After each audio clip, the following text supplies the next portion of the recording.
Hi everyone, I'm Mr. Hopkin and I teach music here at St. Cyre's School. Today we're going to look at using GarageBand on the iPad for composing and especially looking at using live loops. So let's check out the video.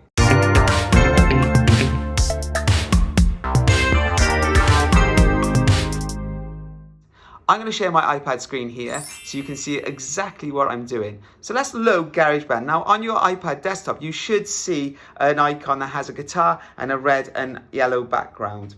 So let's load that up.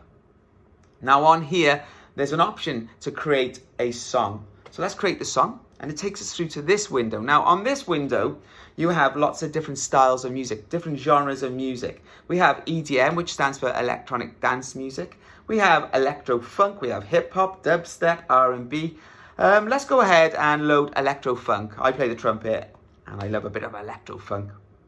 Now that's loaded, you'll see we have lots of these little squares. Now each one of these squares is a different loop, a different sample. So we can click on these and they will play a sound. We have the instruments that these correspond with down the left hand side. So if I click on the drum kit at the top and I go across and click on that cell there, you'll hear that the drums start playing. We can now add in another loop, maybe the guitar for instance.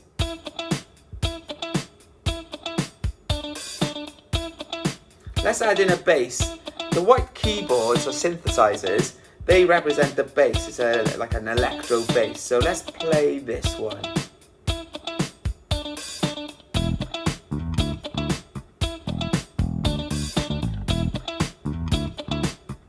Right, let's add in some melody lines from this red synthesizer.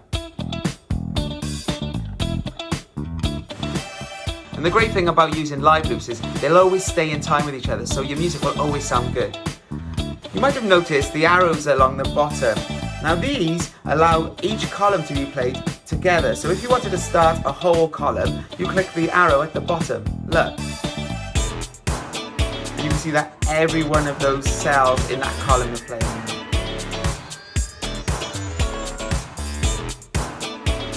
I can move along to another column.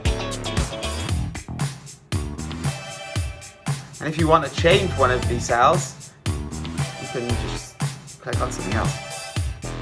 And then to end, if I was to press that on its own, everything's still going. So if you press the column, because it's the only cell, it'll just play that one. And there we have your own composition, as easy and as quick as that. So once you've worked out how you want your song to sound, you're able to record your performance. And that's easily done by pressing the red round button at the top. Look. So that's the recording now. You can see the red line going along the top. Let's add in some drums. Let's go for some bass.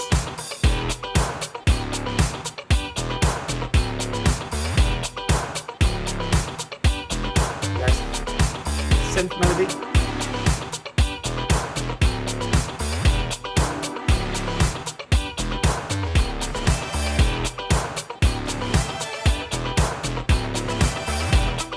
And that's the end here.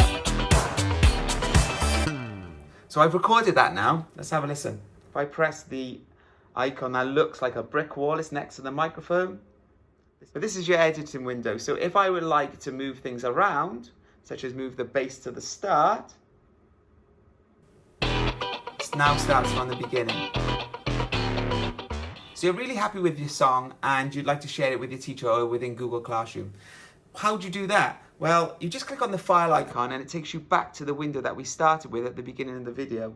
And you can now see that my song has been added. This is the most recent song that you've created. There it is. So I'll go back. And what you need to do is hold that down. If you hold that down, you get this option to share. You have different options. You can create a ringtone.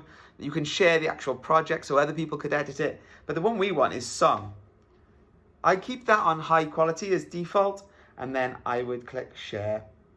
Within share you have different options of how you like to share it. You can airdrop it, you can then email it by clicking on mail, or you can even click on Google Drive and save it to your Google Drive and then share from there.